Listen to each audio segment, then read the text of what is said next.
Welcome back to One-on-One Sports. We are deep into the postseason playoffs, and I'm joined by Ben Greenberg and Tim Kraus to discuss key moments in October Classics during the past years. So, gentlemen, let's get to it.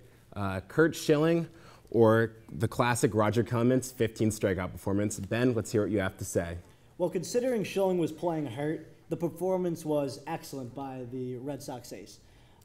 It was a superb performance, a heroic performance. However, we're talking about Roger Clemens' Game 4 outing in Seattle of the ALCS, the most dominant ALCS pitching performance of all time.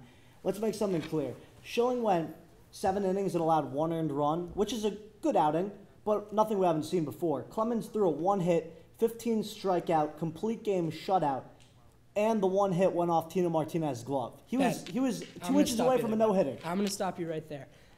Yes, his numbers were amazing, and nothing I'm going to say is going to diminish what he did statistically. But the situations were completely different. You look at the situations leading up to that game, the Yankees were ahead 2-1.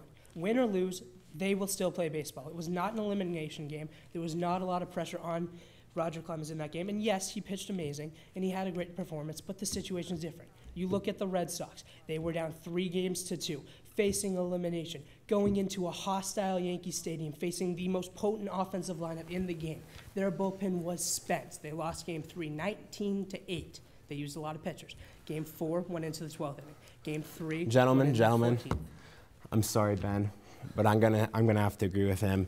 You know, when you think about sports, Schilling's performance was just one of those defining things in competition that just sends chills down your spines. It was just an amazing performance, and I don't think we're ever going to see anything like it again. A torn tendon. He had surgery that day. Torn tendon.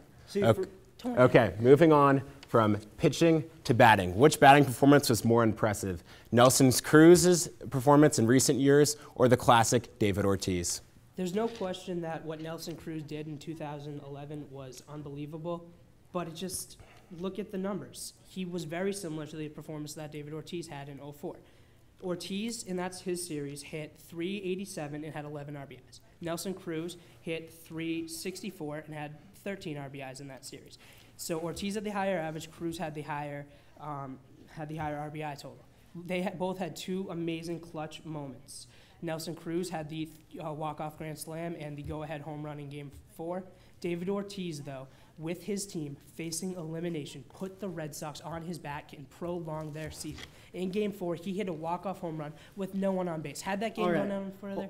Hold on one sec. Okay, because David Ortiz is probably the biggest reason why Yankee fans like myself can no longer chant 1918 in the Bronx. However, 2004. And yes, he had an unbelievable ALCS. But Nelson Cruz said, listen, Big Papi, I'll match your 2 game-winning hits and raise you a playoff walk-off Were the Rangers grand ever slam. facing elimination in that series? No. David Ortiz did it with his team down 3-0 and 3-1. However, they needed it to happen, or else they would have been eliminated. Keep in mind that David Ortiz did not even hit a home run until Game 4. Nelson Cruz hit 6 home runs in 6 games, far more impressive. Okay, so the home run total is very impressive, but I'm saying the numbers are very similar. And if you look at the pure clutchness of what happened, David Ortiz exactly. Is it's about being clutch. And in David Ortiz, I'm gonna have to give the hat to Tim on this one. Is a walk-off grand slam in the playoffs only one in history, not clutch? It is clutch though. 2 straight, down 3 games to none.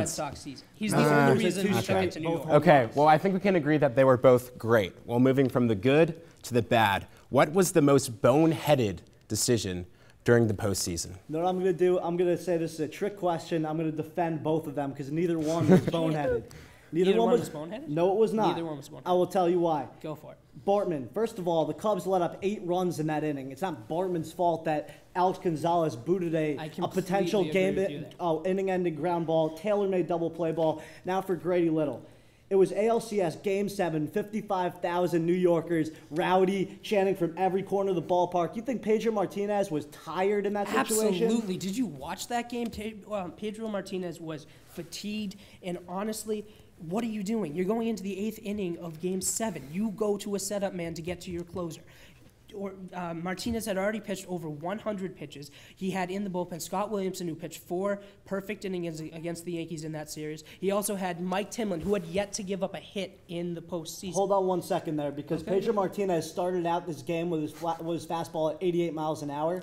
And then in the 8th inning, he was clocked at 94. Yeah, but he started walking people as the game went on. His control started to go. Didn't he walk was anyone clearly that fatigued. inning. And the Red Sox ownership and GM told Grady Little before the game that he would be taken out after the 7th inning or after he hit the 100 pitch mark. Both happened, and look what happened. He left Pedro in way too long. The Yankees pulled the comeback, and then the Red Sox lost in extra innings to Aaron Boone's. I think that this question is very interesting, and I'm actually going to go with Ben on this one. I think that some things just happen that are out of your control. Unfortunately, we've run out of time to talk about the MLB, but stay tuned as our experts discuss the NFL.